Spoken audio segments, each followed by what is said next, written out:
Why don't you want to go viral? So I'm Dr. David Mastak. I'm a research professor at a large state institution in Florida. I've also created reciprocity.com where you can get editing, peer editing, and you can exchange peer editing absolutely free. If you want to pay for it, you can do that as well. If you go on there, you have to either earn credits or you can buy credits. So you could think of this as a sort of sharing economy platform. So I wanted to talk about the power of slow growth today rather than focusing on going viral. I think there's a lot of influence these days on how you should actually have something that goes viral.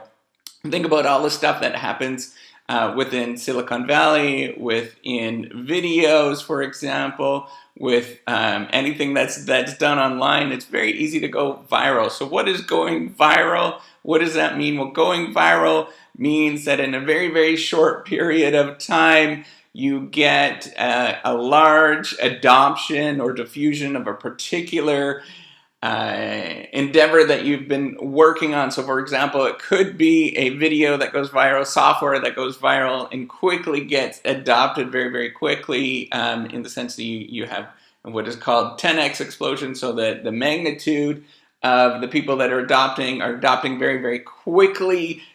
In contrast, there is slow growth. Well, what is slow growth? This is where you have very slow, meticulous development of a intellectual pursuit that you're working on, and it grows sort of incrementally over time. It's very slowly being adopted, or that you're producing more and more materials slowly over time, more people. So for example, more people are watching YouTube videos of a particular channel that you have, like this one, or that more people are using a particular software, for example. And it's very slow, and it seems like nothing's moving, but it's actually an incremental change on a regular basis compared to the going viral, the very rapid growth, where there's all of a sudden a very large spike. Well, what is the problem with going viral? Well, there are two very important ones that we should not discount, or we should make sure that we are very well aware of going viral. Once again, if this does happen to you, if something goes viral, this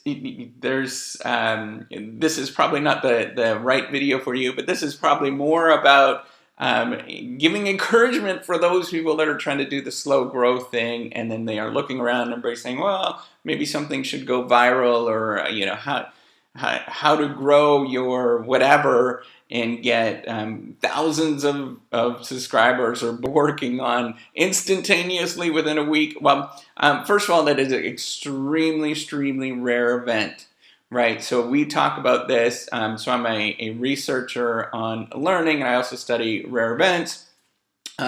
We talk about a rare event is this where you have a very, very low frequency, so it doesn't happen. It's something that happens probably out of 1,000 people.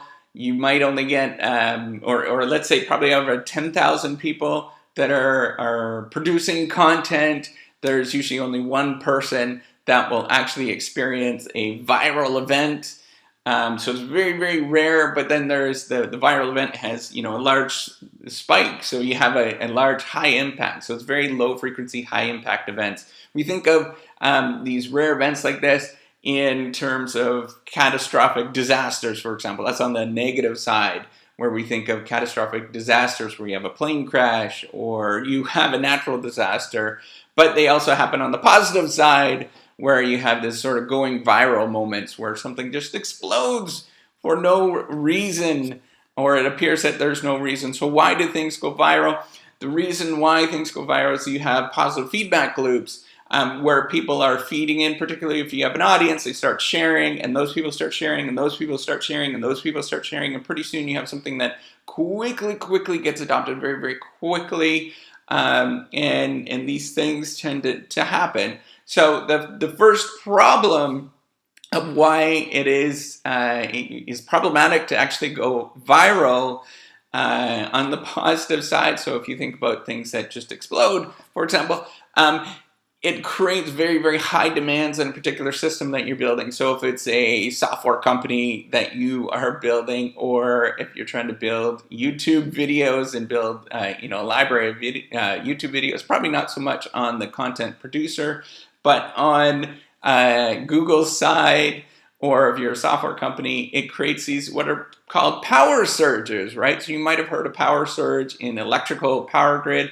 That's because things are interconnected and you have a lot of positive feedback loops happening within electrical power grids. The same thing happens actually on YouTube videos or Facebook, for example, where you have all these reinforcing, connecting relationships, and things can explode very quickly. And that creates a very high system demand, or high demands in the system. So if you're creating a software company, if you have a franchise, for example, it's all of a sudden going viral and people really want to go there, you have to start producing, you have to start actually getting the people and the manpower, you have to actually start producing more material. You might actually not have any capital. That's very, very possible. Capital being money. You're not going to have a lot of money available to start investing. And what's going to happen is you're going to have breaks in the system.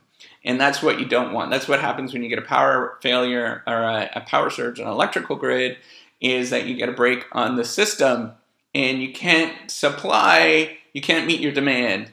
And there are going to be quality breakdowns at certain moments. You might get a blackout, for example, in one particular location. Or when you have a franchise, you might actually get one of the franchisees starts producing subpar stuff, right? So they're not doing their job. The restaurant is actually going to be poor quality because you don't have the infrastructure in place to maintain the quality. The second thing that is really incredibly important,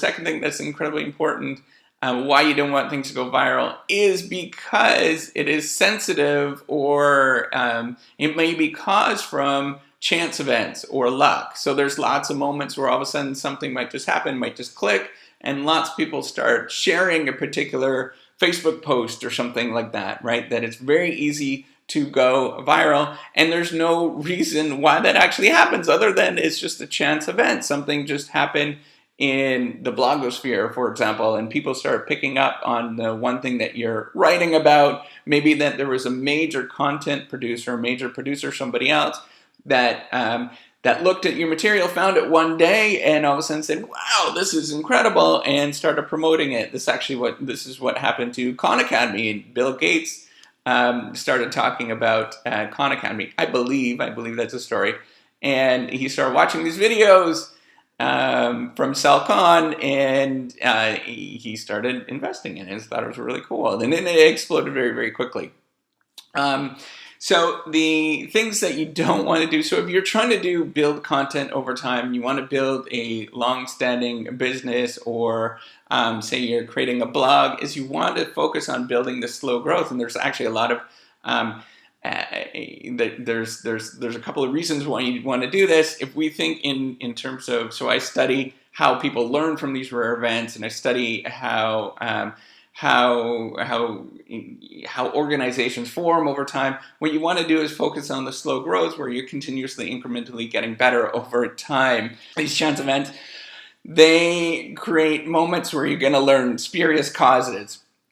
So what is that? Something where you're trying to learn a causal relationship, and something else might be actually causing that particular thing, but you believe it's another particular relationship. So, for example, you might think a video that you're wearing is because, and it goes viral, and you're wearing a different T-shirt for that one day. You might think that the reason why it went viral is because you're wearing that T-shirt, rather than a particular circumstance that's external to you that might actually contribute to what's going on, rather than the T-shirt, right? So it's very easy to learn these spurious relationships very, very quickly when something goes viral, and just because there's so much chance events that happen in those circumstances. So you're much better to do the slow growth and build things continuously over time, and continuously build things to, first of all, reduce the chance of spurious relationships. If you want to build a quality organization or a quality blog or something like that, you want to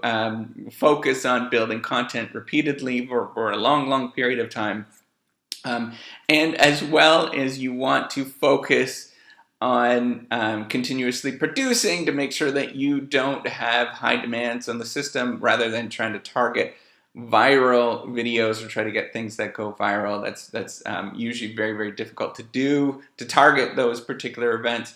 But as well, it's going to create high demands on the system. So for example, if you are blogging and all of a sudden it goes viral, you're going to have to respond to a lot of comments, and you're just not ready for that at that moment. So you want to make sure that you're continuously building up the systems as you're growing and doing the slow growth over time. So if you like that and you like the idea of reciprocity.com, the editing platform that I'm trying to build, do check it out. If you like the videos, if you like this video, like it. If you want to be a bigger part of my YouTube community, make sure that you do subscribe to the video. I do appreciate it. You are all amazing. All the people that do subscribe to these videos, you are cool. So with that, have a good day. Bye.